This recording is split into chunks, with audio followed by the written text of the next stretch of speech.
नवी मुंबई की आबादी की बात की जाए तो लगातार बढ़ते जा रही है और आप यकीन जाने हमने कई अवसर पर सरकारी महकमा यहाँ तक कि गृह मंत्री से भी इस बात की जिक्र कर चुके हैं कि जिस अनुपात में नवी मुंबई की जनसंख्या में इजाफा हो रहा है उसके अनुरूप पुलिस विभाग में बढ़ोतरी नहीं हो रही है और इस बात का दुष्परिणाम देखने को भी मिल रहा है कि नवी मुंबई पुलिस पर अत्यधिक काम का बोझ बढ़ रहा है, जिसकी वजह से शारीरिक और मानसिक तनाव पुलिस कर्मियों की बढ़ती जा रही है। और जाहिर सी बात है कि क्षमता से अत्यधिक किसी भी व्यक्ति से काम करवाया जाए तो उसका परिणाम देखने को मिलने लग जाता है।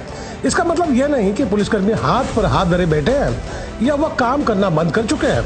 यह लिखने की वजह सिर्फ इतनी है कि नवी मुंबई में पिछले 3 महीनों से शायद ही कोई महीना गुजरा हो जिसमें सनसनी फैला देने वाले हत्या की वारदात नहीं घटी हो। यह सिलसिला लगातार बढ़ता जा रहा है और पुलिस कर्मियों पर शारीरिक और मानसिक दबाव बढ़ता जा रहा है, क्योंकि पुलिस विभाग में कार्यरत अदना सा सिपाही हो या आला अधिकारी, सबों को जवाब अपने से बड़े अधिकारी को देना होता है। और यही वजह है कि ऊपर से आया हुआ दबाव जमीनी तौर पर काम करने वाले अधिकारियों पर पड़ता है। खैर, बात इतनी सी है कि अब समय आ गया है कि सरकारी विभाग को सोचना होगा कैसे हम पुलिस विभाग में कार्यरत पुलिस कर्मियों को थोड़ा आराम दें।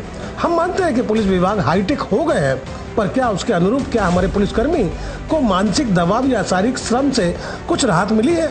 यह एक अहम सवाल है जिसे अनदेखा नहीं किया जा सकता, जिस पर सरकार को ध्यान देना चाहिए ताकि पुलिस और बेहतर अपने काम को अंजाम दे सके। तो चलिए लौटते हैं मूल मुद्दे पर, जिसकी वजह से एक बार फिर पुलिसकर्मियों की मुश्किलें बढ़ गई है। अब उन्हें रेत में सुई खोजने का काम दिया गया है। अब आप सोच रहे होंगे कि यह क्या बात हुई जनाब, यह काम जो पनवेल पुलिस की नींद उड़ा चुका है यह बिल्कुल रेत में सुई खोजने जैसा ही है। पनवेल पुलिस बाकायदा इस काम को अंजाम तक पहुंचाने के लिए रात दिन मशक्कत कर रही है। जाहिर है किसी ने कहा है जहां चाह वहां राह। आपको बता दें कि पनवेल शहर पुलिस थाने में 16 तारीख को एक कत्ल की गुत्थी सुलझाए थे, जिसकी जानकारी पत्रकारों को दी गई। और मुझे लगता है कि एक उलझन को पुलिस ने सुलझाया ही था, दूसरा उनके गले की फांस बन गई। अब एक और अनसुलझी गुत्थी को सुलझाने में पुलिस माथापच्ची करते नजर आ रही है, पर अब तक उसका नतीजा सिफर रहा है, जिसकी वजह यह है कि पनवेल पुलिस को जो लाश मिली है उसके शरीर को देखकर पहचानना मुश्किल हो गया है। एक अनुमान की बात की जाए तो वह युवक 20 से 26 के करीब होगा और उसके शरीर पर जो टी-शर्ट मिला है उस पर एलन कोचिंग इंस्टीट्यूट का नाम लिखा हुआ है और यह उसका जूता है। अब इसी के आसरे पुलिस मृतक के घर वालों और कातिल तक पहुंचने का प्रयास कर रही है, जिसमें आप और हम मिलकर पुलिस की सहायता कर सकते हैं, ताकि एक परिवार जो अपने बेटे के लौटने के आस लिए दिन रात जीते मरते होंगे, क्योंकि उनका जवान बेटा कई दिनों से अपने घर नहीं लौट कर आया है, माता पिता की क्या दशा हुई होगी आप भी जानते होंगे। वहीं कातिल कौन है, उसने इस युवक की हत्या क्यों की, इस बात का जवाब तब मिल सकता है जब कातिल पुलिस के गिरफ्त में पहुंच जाए। ग्राउंड सर्वे न्यूज की आपसे अपील है कि इस न्यूज को देखने के बाद कम से कम 5 लोगों को आगे भेजें, ताकि कोई तो उनके कपड़ों से पहचान ले और कातिल पुलिस के गिरफ्त में पहुंच जाए। तो देखें, यही जगह है जो पनवेल ओरियन मॉल के पीछे रेलवे ऑफिस के करीब है, जहां से सुराग पुलिस खोज रही है। अब तक दर्जनों लोगों से पूछा जा चुका है।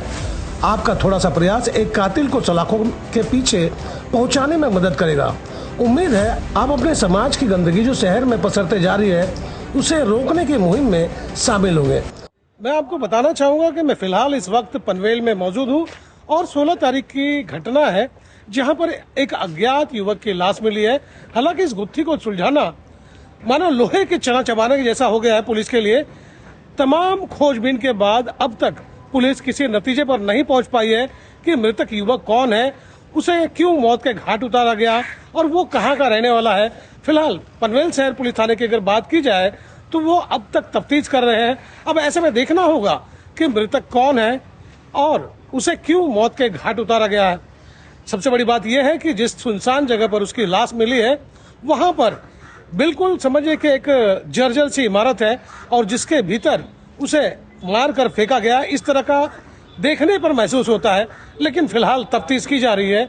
जांच के बाद इस बात का खुलासा होगा कि आखिर हत्या की वजह क्या थी। तो दोस्तों, आपको मेरी खबर बेहतर लगी हो तो लाइक करें, सब्सक्राइब करें और बेल आइकन दबा दें। आप हमें कोई सुझाव देना चाहते हैं तो कमेंट बॉक्स पर लिख भेजें।